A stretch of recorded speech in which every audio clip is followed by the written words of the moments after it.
Welcome to Edinburgh, Scotland's enchanting capital city. From its ancient castles perched high on volcanic rock to its vibrant cultural scene, Edinburgh is a city that seamlessly blends history with modern charm. Whether you're a history buff, a foodie, or a shopaholic, there's something here for everyone. Welcome back to Laura's Travel Talk. In this video, we'll show you some spots to visit and enjoy. So let's get started. First of all, let's get into the pronunciation of the city, because this is a sticking point with many of the locals. Edinburgh, Scotland. It's not Edinburgh. It's not an iceberg. It's not Edinburgh. It's not an area in New York City. It's Edinburgh. Edinburgh. B-R-A-H. Or like an undergarment for a woman. Edinburgh. That's it. Edinburgh's history is as dramatic as its landscape. The city's roots actually date back to the early medieval period, with the iconic Edinburgh Castle dominating the skyline since the 12th century. Over the centuries, Edinburgh has been the epicenter of Scotland's political and cultural life. It played a key role in the Scottish Enlightenment in the 18th century, which earned it the nickname Athens of the North.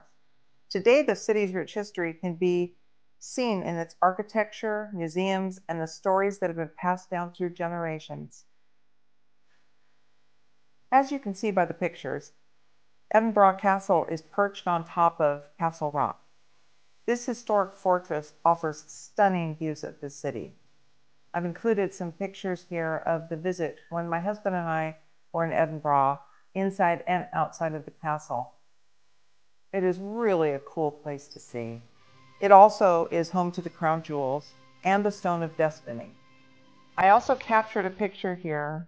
I did not take this picture, but it is a picture at night of Edinburgh Castle and the Northern Lights up behind it. What a fantastic shot. It's a must visit for any trip to Edinburgh. Next, we have the Royal Mile. The Royal Mile stretches from the castle all the way to the Palace of Holyrood House. And this iconic street is lined with historic buildings, shops, cafes, and it's just kind of cool to see. It's very much a tourist spot, but it's a great place to walk around. So Edinburgh is actually a really walkable city. A lot of walking, but it's walkable.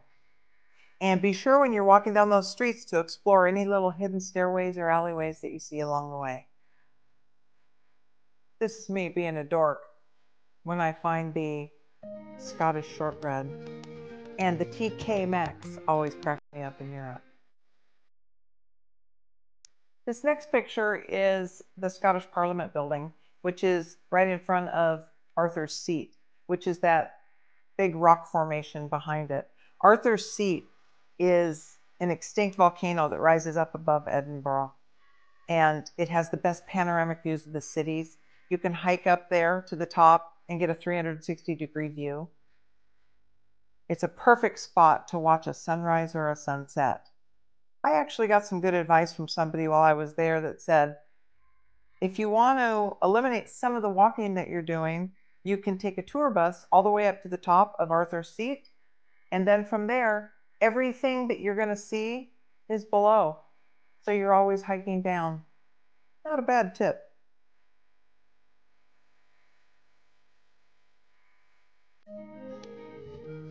Next, this is a drone shot of the Holyrood Park, which surrounds the Holyrood Palace and that House of Scottish Parliament. The Holyrood Palace is the official residence of the British monarch in Scotland. This palace is steeped in history and offers beautiful gardens and historic rooms to explore.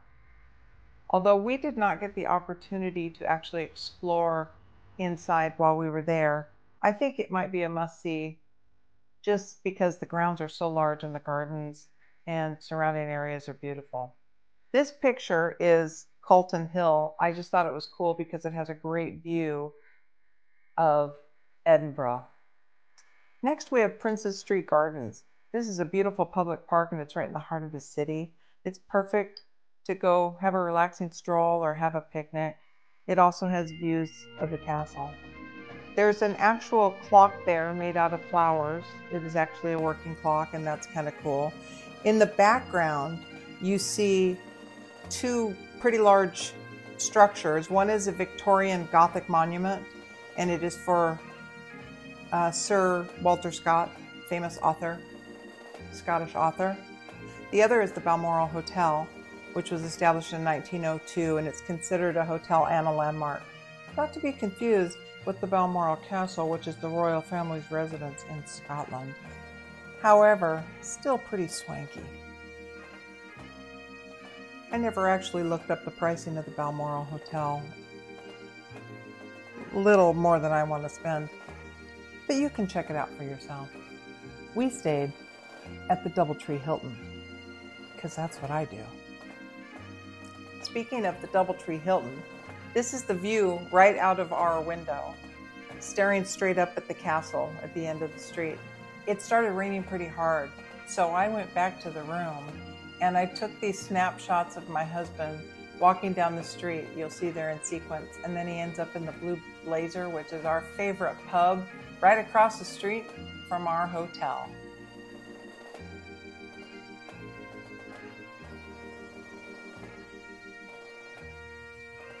So let's talk about haggis. Haggis is kind of the national meal of Scottish.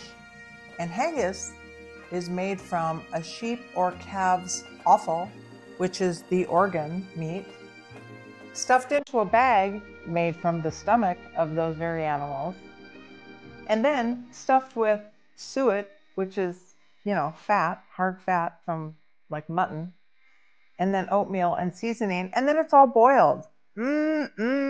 Good.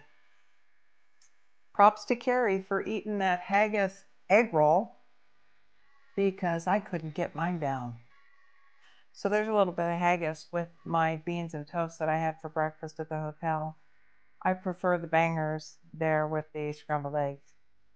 We also went to a restaurant that served pork sandwiches, and they actually had the entire pig in that trough there cooked, as you can see in the picture. But the upside was that they sell these ready-made caramel macchiato Starbucks beverages with the lid and the straw already attached.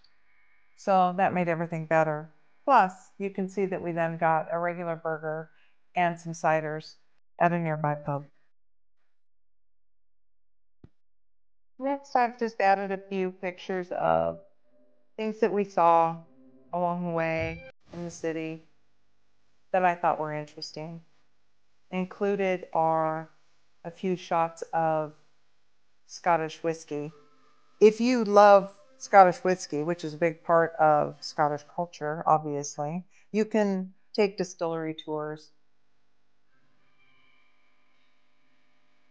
It was kind of cool to see people out on the street playing bagpipe music too, which is kind of a must do in Scotland. And then there were these secret alleys and staircases that I mentioned earlier. I thought I'd throw that picture in. I'm freezing there at the top of those stairs. And then just some other beautiful pictures. The University of Scotland I thought was really pretty. And that interesting picture of the castle after dark.